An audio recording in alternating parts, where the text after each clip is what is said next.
All right, hello, my beauties and bees. Welcome, welcome to another episode where we're gonna get pretty weird with it. And I didn't know what to call this segment. I've toyed with a lot of ideas, but it's really because it's so inconsistently all over the place. It's hard to come up with a title, but every one of these freaking people I cover is weird, so we're just going to call it Getting Weird with It, and that's what I've been putting out. Now, what are we covering on Getting Weird with It? Everything. We cover claims about flat Earth, young Earth, demons, angels, freaking lost civilizations, all this wild stuff. These theories these people are so sure about that they have the audacity to put them out on the internet for us to debunk. And today we're doing one of my favorites ever, a childhood nostalgic memory of mine, and we're gonna awaken those childhood memories with ancient amnesia. Now, recently, you can see ancient amnesia has turned into a bit of a rock hound, but a lot of short videos out there chasing rocks. But earlier on, up until actually about a year ago, they were making short video essays about ancient civilizations and Anunnaki and Stonehenge's African origins and giants, talking about the secret of the Sphinx and ancient Mars, aquatic ape and a myth of mermaids, secrets of Sakar. But I found a video.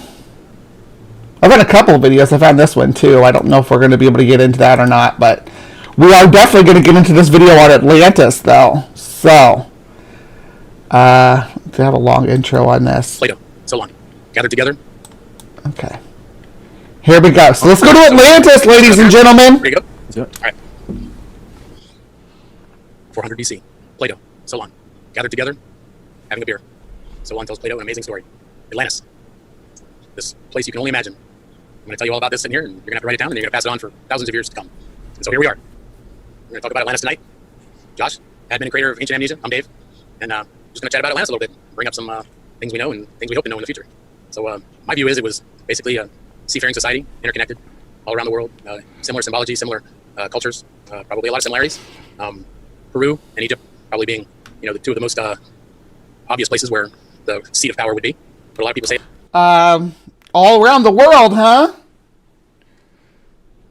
Like, what's the evidence of that? Are we gonna? Oh, I guess we're just a minute and a half in, but I mean that's a bold claim of Peru and Egypt. When I think of interconnected civilizations, Peru and Egypt, across the vastness of the Pacific and the Indian Ocean, not just the biggest ocean we have. Do I still have the map up?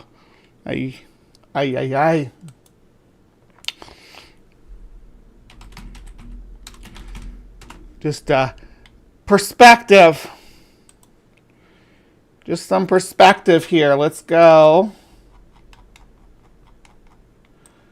All right, so Peru, it's Lima, right there.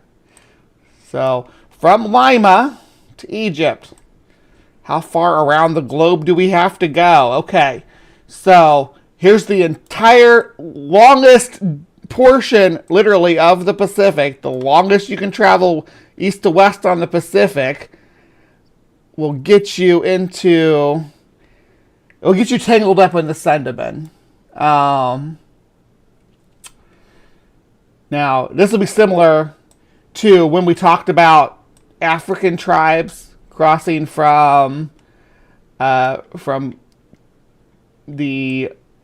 heart of Africa, or like around Cameroon and stuff, to Mexico, right? It's the same kind of situation, because we have to try to get through these island chains without running into any islands or leaving any evidence of our civilization there, to get to Egypt.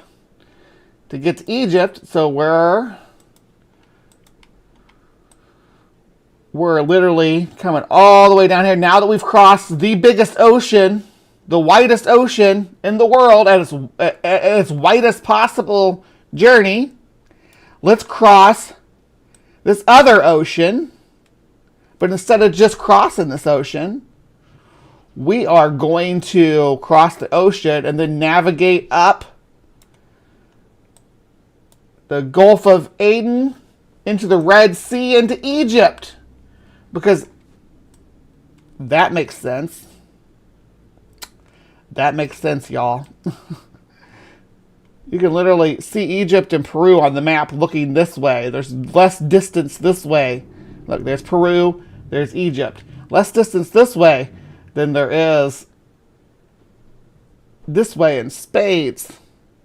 Samoa is as far away. And you hit Samoa, you're not even out of the freaking South Pacific. Yeah, you're only about halfway through. Yeah, that's an ancient trade route. That makes sense. It's out in the ocean, up past the Straits of Gibraltar there. So I kind of like to think that it was something that covered the entire planet. That's my opinion. And Josh, what do you think, man? Yeah, welcome to our Atlantis podcast, guys. I think this is a good start for us because there's so much to that entire idea. You know, I mean, Atlantis ties in so many things. It ties in the Ice Age, the fact that where the people living, before our known history, where the people living 15,000 years ago. Where does language come from? Where do these myths come from? Where's the idea of God come from? It ties in so many aspects, I think, of what people are interested in this field. And one thing I think is fascinating about Atlantis is I think people want it to be true, and it's exciting. It's exciting because there's so many possibilities, and so when we talk about it, is I like to start from scratch. Like, what is possible? What do we know that is true? I just want to clarify. Okay, so beyond the Straits of Gibraltar, you have Morocco in this civilization, and that's not like a new civilization, because this is what I was so excited to show you guys. Look at this map I found. Isn't this the coolest thing? You can see the Caspian culture extended beyond the Straits of Gibraltar. I have trouble with that word, so forgive me. Before 3000 BC. And if we move just a little bit forward, you can see that there are unique cultures and stuff out here as well, in the islands and the Azores and the Canaries, that people could be referring to. Also, beyond the Straits of Gibraltar is the Villanova de Sao Pedro culture. So that's happening, right? So in ancient times, a lot happening west of these arms.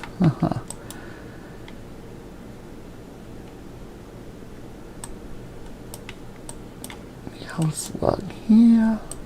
Got that Caspian culture. And what does that mean for the potential of something like Atlantis? So I think, well, okay, the Earth is billions of years old, and we know that there's been, a potential of life for millions and millions of years. So, maybe there was other cycles of evolution that brought creatures that were advanced, and they rose and fell over all this expansive time. They're lost, and who knows how far back that goes. I think that's creatures. Bone and material can only last so long, and then it gets turned to dust. Or it's under the ocean. Our planet's 70% water, so we don't know what's down there, and the ocean just destroys it once it gets down there for thousands. Okay, so there are some continental plates that are sunken down that are going to have tons of cool fossils and even human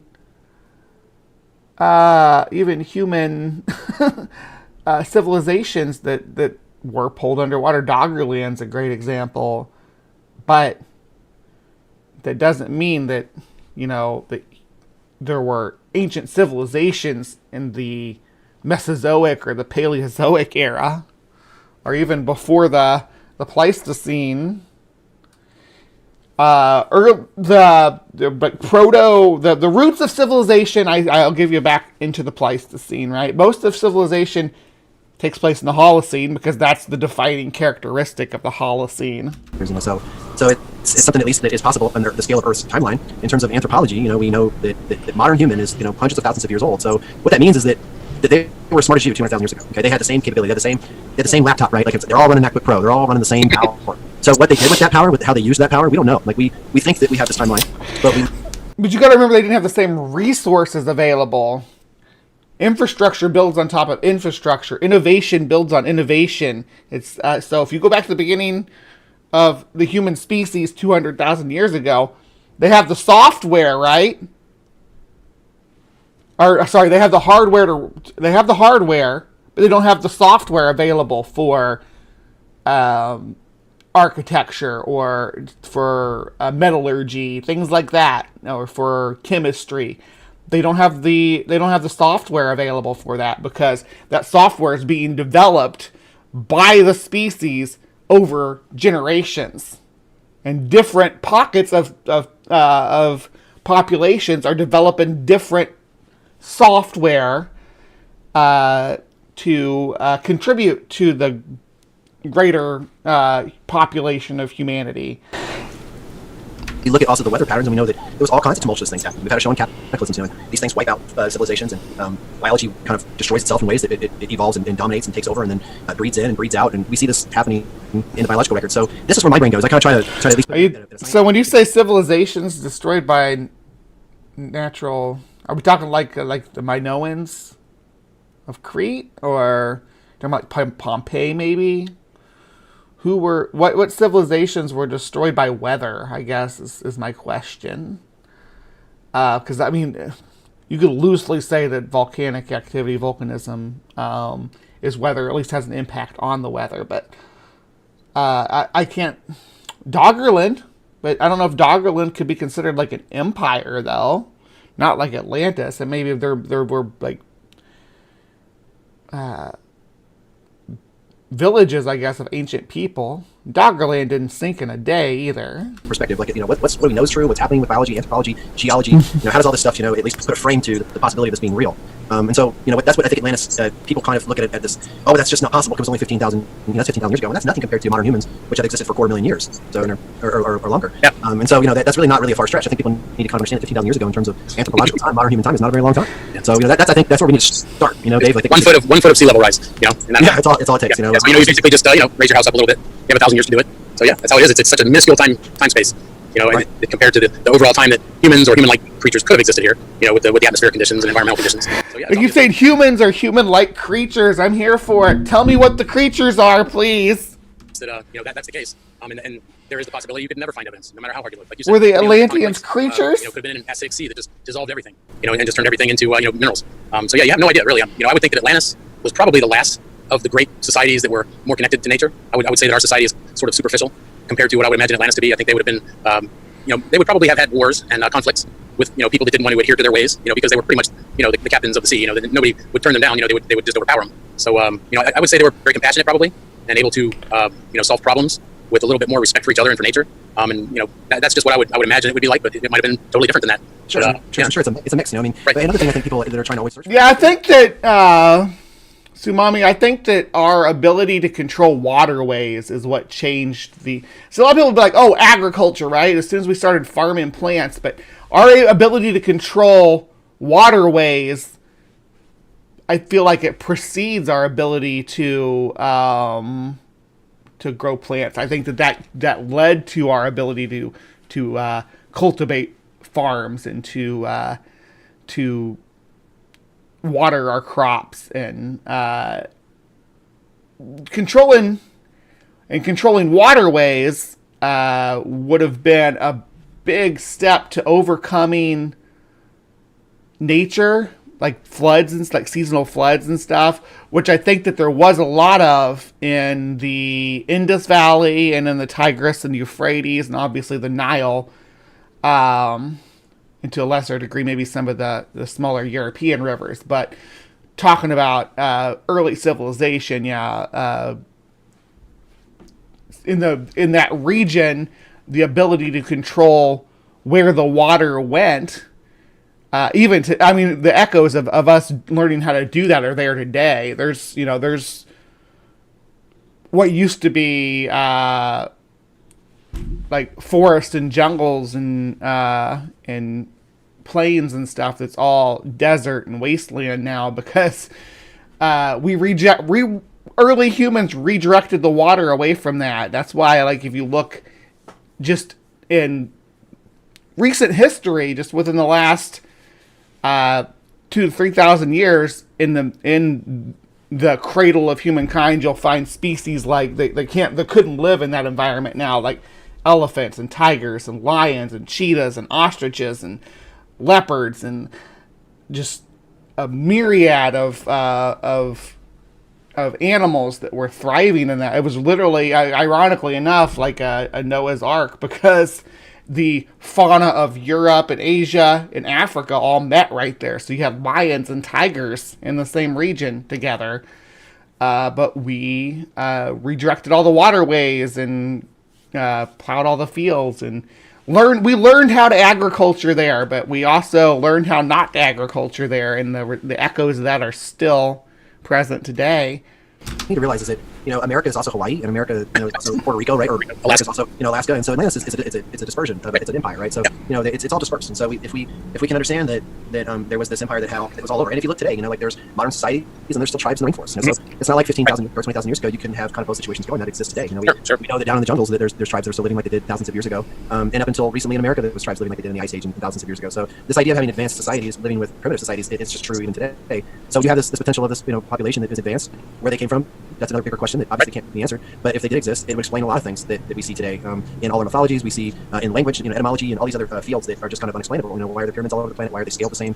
Why is language, have these kind of key words that even go transatlantic? In the the word Atlantis actually doesn't have a European origin. The first origin that they found was actually in the Maya, where they had a place called Atzland. Atzland, yeah. Atzland actually in the Mayan. And this is a place that was in the east, in the ocean to the east, which is where it's supposed to be, the Atlantic Ocean. And they would send all of Okay, but Plato is created Atlanta or Atlantis. You putting Atzland and correlating it because it sounds like Atlantis does not make it the same. You could say like, Atlanta, Georgia. I mean, that's the modern Atlantis right now. It never even sank. It's right there. Sounds just like it. Over to this place to get basically approval for things that they were doing. And this is a Mayan text. What about Atlantic City, New Jersey?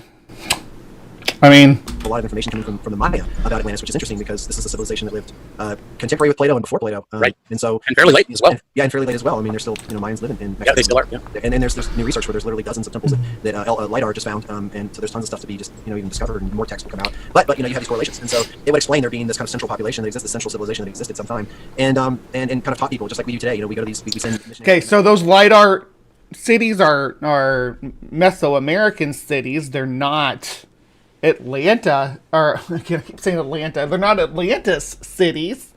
They're not lost civilization of ancient white people.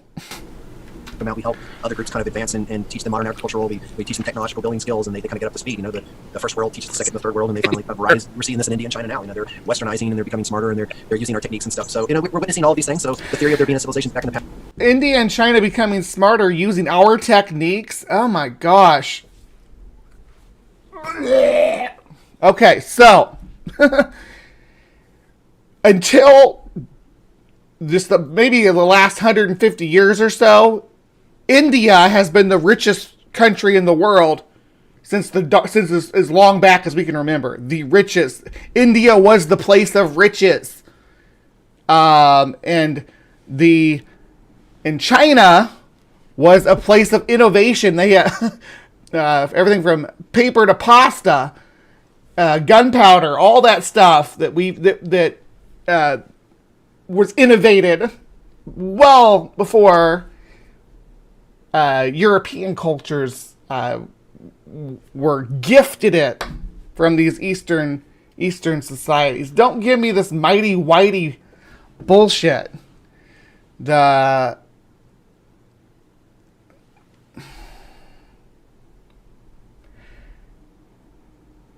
Asia, from yeah, from China to the Arabic world. The Arabic world. Oh my gosh, the math and formulas and innovations that come from the Arabic world. Anyway, past, having done that, like it's already happening, of course, I don't see that being a wild idea anyway. And then the research that's coming out of the whole cataclysm and Randall Carlson's research and the stuff that's coming out of the Ice Age impacts, the Under Dryas events, it gives you basically a scientific... So Europe is basically like Edison, right? They take all the credit for all the inventions. So they take the inventions and then they innovate. They do innovate, there's some innovation, but then they subjugate the people who gifted them these inventions, take credit for them, and then when those people start to try to use those inventions, they say they're appropriating their culture. Isn't that wild? Like even writing on paper is not European. Pinpoint for there being the cataclysm that could have ended a civilization like Atlantis, and that's exactly what all the texts are saying. They're saying, well, that's how they said Atlantis went down. Basically in a night.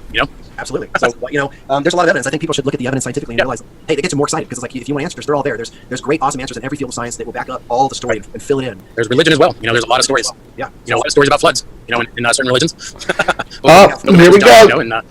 So yeah, that's the way I see it. Is for me, Atlantis would be pretty much they would have had to been wiped out because we don't have any evidence of really technological things, except for megaliths and some structures that are like pretty amazing. But like you said, are those evidence of technological things though, my dude? Are they just, hey, I don't think brown people could have done this stuff with primitive tools, so I'm going to decide it was ancient, super smart white people. There's no laptops, there's no wheels from cars or engine parts or stuff like that that are being dug up. So if they had technology like that, it's buried. It would have been so cataclysmic to just buried under everything, to never be found. And so if we think back and say, well, there were 10 civilizations like that, you got to figure 10 civilizations like that over however long buried under there. How deep does it go? At some point you hit the magma. Well, so everything must be just pulverized. Just either turn to dust or just people say, drowned under glaciers. People are like saying, well, there's no evidence. Yeah, there's. Look at forbidden archaeology. There's drill bits. There's right. Yeah. It's also there. It's actually more than you would think there is. There's anomalies. There's Oh, UPAs. We're gonna talk about UPAs. That's out of place artifacts, which are like most of the time. It's usually stuff that got covered with like calcium deposits and stuff like that. All kinds of artifacts that are there for you to look at too. So again, there's always an answer to your question. Like, well, where's this? Well, here it is. Well, what about this? Well, here it is. Manly P. Hall, which we have to do a show on Manly P. Hall because he's the best. He's a monolith educator. And the guy, he's called the Master of the Mysteries, and he grew up in such an amazing time where there were so many amazing people. But he traveled the world and wrote about everything he saw. And there's a story that he was talking about in his Atlantis lecture that he was talking to an Indian chief. This is probably in the 1920s, and he was showing him a ancient Chaldean text that had some writing in it. And the Indian chief stopped him as he was flipping through it, showed it to him, and he said, "Wait, right there." And it was actually the text that had to do with the Hermes Trismegistus. Right. And the Indians said, here we got some Latter-day Saint stuff going on now. Native Americans or the lost tribes of Israel. The lost tribes, of course. My ancestors could read that. I recognize that writing, which is interesting. So it's really interesting stories that come out of some of these researchers and some of these educators back in the day that you don't really know about. But you do have this kind of collective idea of a flood. The Native Americans talked about it. The Mayans talked about it. They talked about a guy called Quetzalcoatl who came over. He was white. He was bearded. He was in a ship. He taught them agriculture. He taught them government. He taught them everything. And he said, "One day I will return." And he never did. There you go. That mighty whitey, big white bearded guy coming over to teach the primitives how to be modern.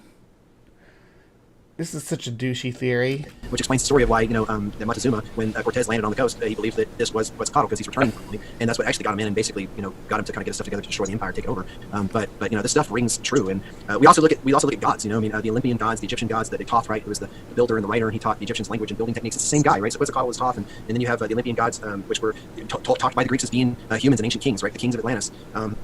It all really is fascinating when you look at it that light. That's what it really comes down to, is that it's like Europeans not being able to cope with the idea that civilizations fall or that empires fall, and that the huddled masses that they find allegedly in the wake of ancient civilizations living in the region couldn't possibly be the descendants of the people who built these great cities.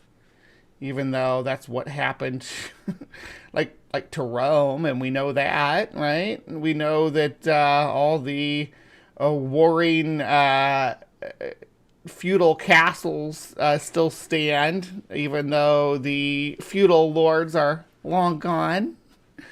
We know that the people who live in Northern Europe are descendants from the people who built the castles, right? But they don't build castles now. They live in wooden houses and they farm and stuff. What's up with that? And you realize that these myths may be talking about the actual people that came over. You gotta imagine if Atlantis was a colony like America, like if Atlantis had this dispersion and there were Atlantean soldiers and philosophers and teachers and farm builders, agricultural guys, and they were living in these other areas.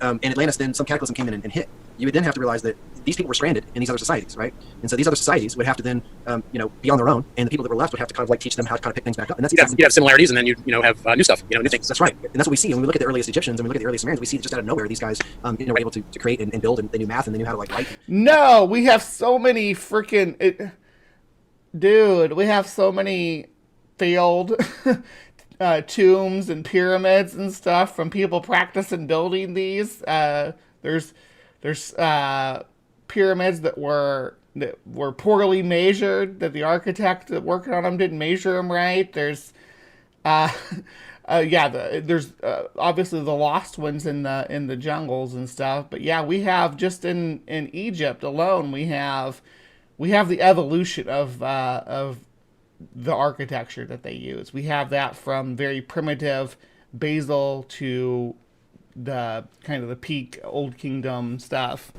And it just fits the story perfectly that there was something that happened to a high civilization that was dispersed around the globe, and they came in and they ended up just kind of having pieces again to teach them what they lost. And so it's just amazing to think about this stuff. I want people to understand that there's a lot of evidence to this stuff. And there is, there's a lot of evidence. Basically when you have this much evidence, you can't pinpoint what it was, but you definitely know something was there. And then you look at as far as Atlantis, I think of the rings. And is it a metaphor or is it literal? There's a lot of both. But the rings could be, latitudes, longitudes. There could be a lot of metaphors mixed in there for, how Atlantis wielded its power. Each ring that it had, the concentric rings weren't, actually walls or, a city. They were rings of power, where, there would be different levels of government, different levels of, rings of power, like in the Tolkien verse.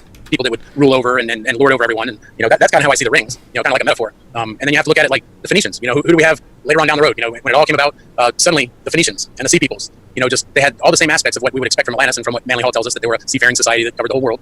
Ships in common. Right. So, but you got to figure, back then the ships were made out of wood. They were made out of organic materials, cotton and wood and whatever else they would use to build them. So, that's why we really don't have any, from that far back. But we do have Phoenician, at least parts of Phoenician boats, right?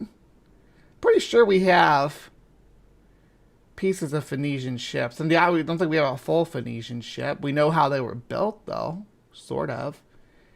I don't want to take away all that we know all the mysteries of the Sea People or anything like that, but I do want to hazard a guess to say they didn't come from Atlantis, especially since they first appeared deep, deep, deep in the crotch of the Mediterranean, way on the opposite end of the arms of Gibraltar.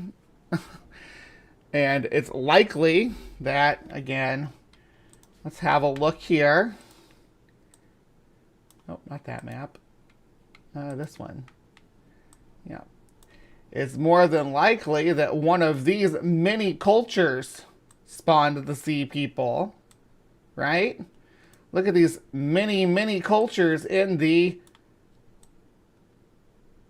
Eastern Mediterranean. The Lycians, the Pisidians, the Grotto-Pelosi culture, the Cycladian culture, early Hellenic people, even all the way up, you get like the Cadofini culture. Any of these would be more likely to be, or again, our classic Caspian culture, the Los Milleras culture even, is more likely than somebody coming from beyond the Straits of Gibraltar. Old Copper Complex, is that what that was? Were the Atlanteans from the Old Copper Complex? Come on now.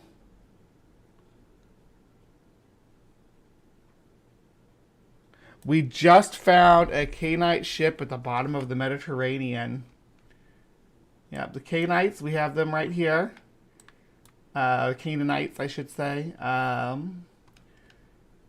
There's a few little empires bouncing around in cities and stuff at this time, early on. So it's so bizarre to claim. And this is the map thing I was talking about. Oh my gosh, I'm in love with this. Look at this. You can jump forward in time to when there's... look how complex it gets. Look at that. Isn't that freaking amazing?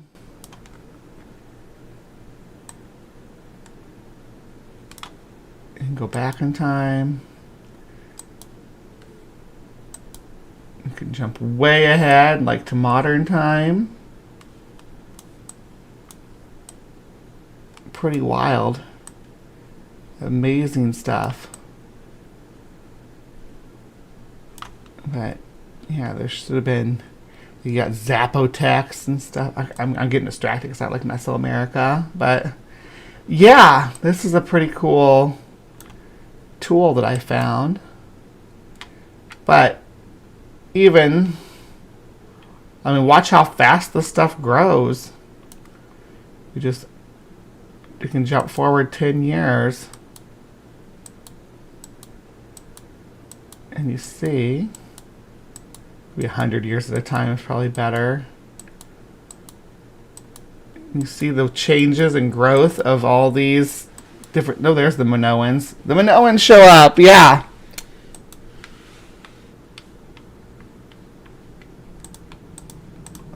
We find Viking ships that are 700 or 800 years old, or 1300 years old or whatever, and they're somewhat intact. But imagine 12,000 years. Yeah, it's just going to be buried in the muck under 100 foot of sediment. You're rarely going to find anything. And that's what I think it is. They used a lot of organic materials to build what they had. And when you use organic material, it decays. It just falls apart and transmutes back into elements that it was when it was created. So I think that's where Atlantis is lost. There's a lot of it that's been lost. I don't think they were transistorized electronics and jet engines and stuff like that. I think they dealt with everything in a different way. I think they had a real subtle, natural way of doing what they did. Mainly Hall says that they had a extrasensory perception, right? Yeah, much like young children, right? So young children can pick up on things. They weren't messed up by society yet. Yeah, their ego hasn't formed and tightened. Kids have extrasensory perception. I don't know where mine was. I was totally lost when I was a kid. I didn't get my psychic. Did you all have psychic powers as a kid? Let me do a poll.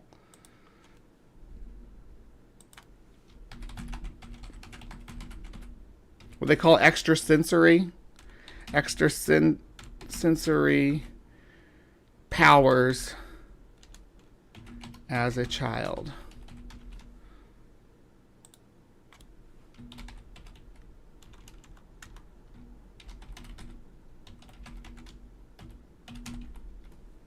There we go. All right. So I'm just running a poll. So you guys can let me know if you had extrasensory powers. And so they're just open, right? They're really feeling it out. And so I think that's what he was saying that they had. That they were able to come in and just have that kind of open sense perception, which it's not talking about levitating rocks to their minds or shooting magic bolts out of their fingers or anything. We're talking about something that we all have in us, that we all actually sometimes get in those states ourselves. We're in open states and maybe thinking about a friend and all of a sudden our phone rings and he calls us. And that's what's influence. It's all influence and the connectivity. Right. And some of this science that we're talking about right now is in our Electric Universe Theory podcast. Where we talk about what science could possibly tell us about how these they got Electric Universe podcast too. Did you hear that? I wonder what that tomato plant is. These guys are going to talk Electric Universe to us too. Thing to the zucchini plant, Yeah, right. I mean, that's the Baxter effect, right? Where he exactly. He took that plant and he goes, maybe I should just burn this plant. Chop your. And all of a sudden the plant's like, he's like, I just thought about burning the plant and it responded. Sure. So this stuff exists. This idea, this greater civilization, and we're not talking about a very long period of time. Sure, they could have been. If you look at the Egyptian king list, and this is what people freak out, like, oh, it can't be true. Oh, it can't be true. It just goes back too far. It goes back 20,000 years or however long. It's like, well, I mean, sure, it could be true. Like, what if there was a pre-alluvial civilization that existed pre-ice age, and what does that mean? Maybe these guys. So imagine Egypt being a colony of Atlantis and Atlantis falling, and Egypt basically having these pyramids built in the time of Atlantis, or some a little after, but definitely the Sphinx. And so then they basically recorded, and this is where Solon went to learn the story, right? It was actually on a pillar made of orculum, whatever it's called, that was unrustable and unweatherable, and there was written the story of the sunken, lost civilization of Atlantis as 600 BC or so. Can you give that to me? Can you give me a link to that, where this orculum is? I would like to examine it, please. Now, again, as I said just a few minutes ago, we have the evolution of Egyptian technology through the eons. We have that recorded because it's a fucking desert, and deserts preserve stuff a lot better than other biomes. So we have a pretty good history of Egypt all the way back to the Green Sahara, my dude. This is what passed on for 200 years to Plato. And so Egypt definitely is, I think, the big tie to this. I think that Egypt, Well, yeah, that's where the pyramids are. Yeah, I think that's the colony, one of the main colonies. The superior buildings, just the structures of, Abydos and, all the temples that are, just, they're so superior to everything else in the world. Yeah, it could only have been built by an advanced civilization. Superior race, yeah. Yeah, and this is the earliest buildings that we have of Egypt, which is, like Saqqara, a 64-acre site. Right, yeah. Math is perfect, it's unbelievable. So yeah, I think it's amazing to think about the implications. How far back does it go? What are the Atlanteans? What civilization? The math is perfect. Again, we have unperfect math pyramids too, and temples and all kinds of proto structures, proto-Egyptian architecture, showing how this stuff was innovated and how sometimes it failed. Yeah, they had architectural fails too. Was old to the Atlanteans. Right, yeah, who was before them? Right? Well, that's what I'm saying. Their ancient history. What was their ancient history? Yeah. Like What did they lose? Yeah. What amnesia did they have? Did they have, right? Because remember, if we're talking 20, 30,000 years, we just talked about man having this mental capability known, at least in anthropological records today, which is always a changing field. These stuff isn't Right. locked. Mm-hmm. This is an open thing. But we're talking 200,000, 300,000 years, right? At least, or even longer for modern man. So, we're talking 20, 30,000 years, like 10%. So what was the 90% behind them? Was there other civilizations that were even more advanced than them? We hear these other civilizations like, Mu and Mu. Well, a lot of people want to replace it with aliens. And, they want to speculate, and it's, Oh, it's really so hard to it's- speculate back that far. So are these guys claiming that Mu is older than Atlantis? I guess that would like the mythology of Mu is older for sure. Lemuria. Hard. Anything more than what would have been a natural people that lived on, the planet, and we were either hunters or farmers in some way. You really can't picture them having cars and things like that. You just want to picture them being so in harmony with nature. Living outside. It's just that's what we want to picture, like a utopian society. But for all we know, it was brutal. They had instead of nuclear bombs, they had something even worse. The Brahma weapon. I mean, it goes so far back that it's The all you Brahma can do is weapon. imagine, and you can't look at the results we have today and take anything away from that because 12,000 years ago we emerged from that. Then after that, here we are. But before that, we don't know. It just got buried, man. It's just like buried. Look at the Grand Canyon. So I think the idea here is to claim that we are the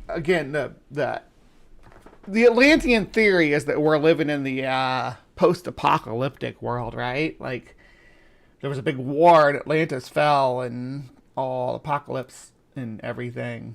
The oldest structures, if you ignore India, in Central Africa. Yeah, exactly. And there's before the Sahara really spread out, there was a lot of civilization in northwest Africa too. Like we just looked at, there was a lot of innovation going on there. I mean, something that causes that to happen, you don't think that it could, bury entire, states and cities and millions of people and all their technology in like one night, just a wave of mud, just burying it under like 1,000 feet of mud. Yeah, get an ant bed and look at it and then realize that there's tens of thousands of ant colonies with an entire society inside it. Yeah. All you gotta do is get a bucket of water that you got out of your yard and you go and you say bye and you literally wipe that thing off of your driveway or whatever it is and they're gone. And you throw some grits in for good measure so that they take the grits down to the queen and she blows up. But you know what? But ants, much like people, what do? They rebuild. Yeah, they run away and they rebuild. They find a new spot. There's another little mound that looks just like the other mound. Yep, exactly. And they do the exact same thing somewhere else, and that's what we. Where do they get that? Where do they get that knowledge to do that? Right. And From their, because one of them does it, all the other ones follow. Well, that's exactly the key. Is that, like, who taught them that? and nobody taught them that. It's genetic. They're eusocial. Yeah, the majority are not even passing on genes. They're an extension of the gene passer, which is the queen, and they carry on that bloodline or hemolymph line, I guess. But no, they can. The random ants don't just scatter and rebuild a new civilization somewhere else. If they have a queen, they can set up someplace new. But if it's just a bunch of ants, no, they really aren't going to be able to do anything constructive. Who's the leader of that? How did that all get? Because if we know that we've been around for 300,000 years or longer, modern brain, why haven't we done that at the beginning? If it's a genetic thing, if it's something that was just in our code to do, well, then we would have seen societies 300,000 years ago. We've seen buildings built, and so that's just not how it works. It's not just like this natural state of evolution. Oh, well, we just figure things out. Well, no one's found any written records, and you would think through all of the research done, there would be something. There would be an amazing tablet that was found, that had something no one's ever seen on it. Yeah. So, I mean, we've been writing on cave walls a lot longer than we've been writing on tablets, my dude, and we do have a pretty good record of our development and innovation in Africa via cave paintings again, and in all over Africa, but southeastern Africa, where we started, and then up into sub-Saharan Africa when we really started to get into like the hunter-gatherer scene, started to document our hunts. It's all preserved there. Yeah, not everybody pushes cuneiform into clay tablets. Exactly. It was dated at blah, blah, blah, 45,000 BC, I mean, that's the thing. There's just nothing. The only thing we really see is the megaliths, and they're questionable as to how old they are. We don't even know how they built them really with what they had. So Yeah, there's we have the myths. We have there's no We answers, do- just myths, right? You don't know how they, because you don't understand how people could do that. But I've seen plenty of evidence that people can put up a megalith. Like I've seen like videos of this one guy who put up like a Stonehenge by himself with ancient tools and techniques by himself.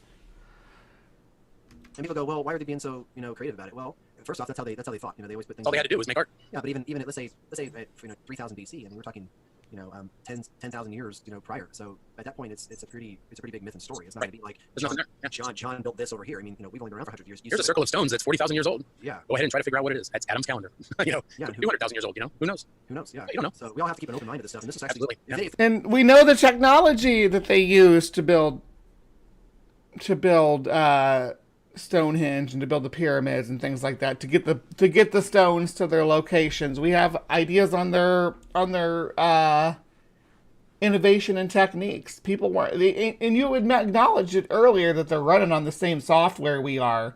They just are running on the same hardware that we are. They just don't have the same software available, but they're running on software that does tell them that, hey, if I lay a bunch of logs in a row, I can roll a giant heavy stone over top of it and move it from A to B. And if I keep moving the logs from the back to the front, I can cover quite a distance that way in a short amount of time with less work.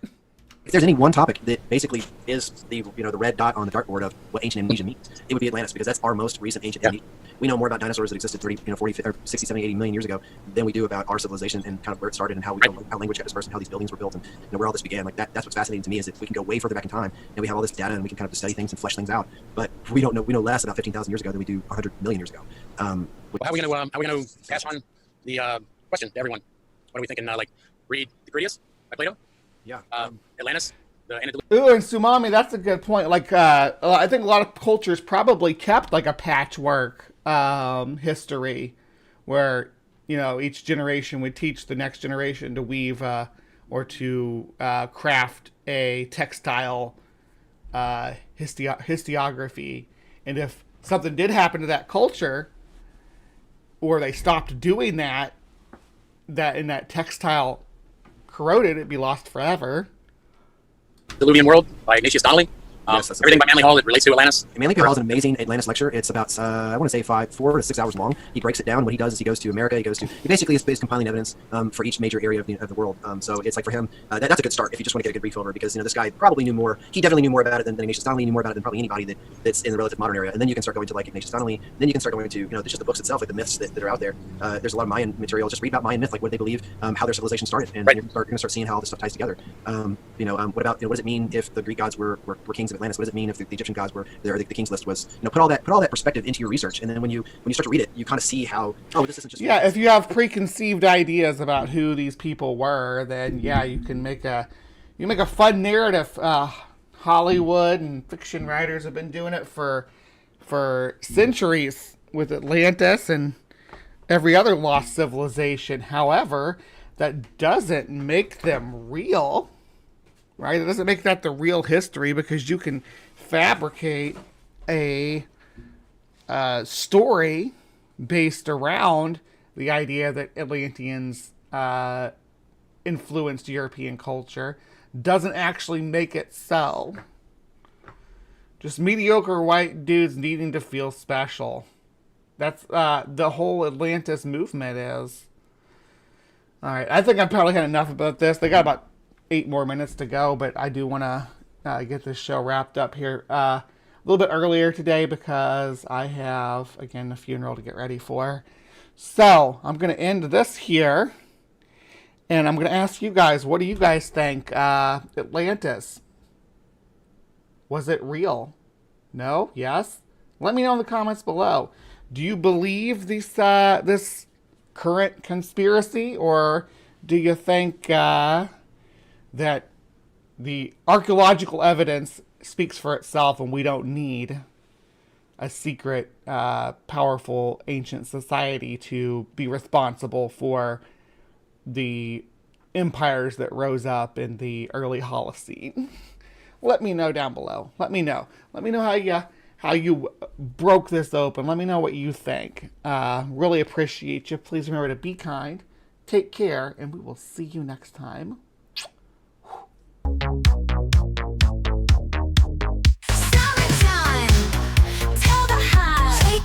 Shake it, time to waggle, do the waggle dance, find them flowers. Shake it, waggle, waggle, waggle, waggle, waggle, waggle, waggle, waggle. Honey time, tell the queen. Shake it, waggle dance and make a scene.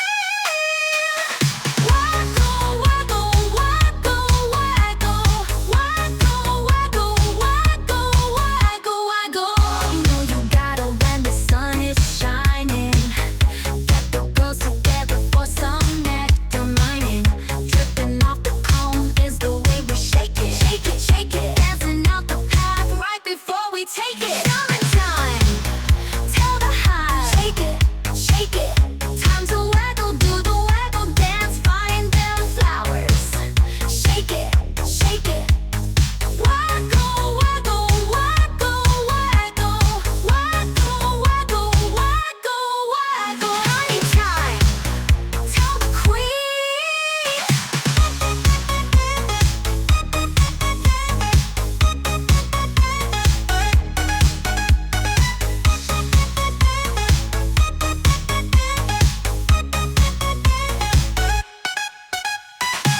You know you gotta when the sun is shining.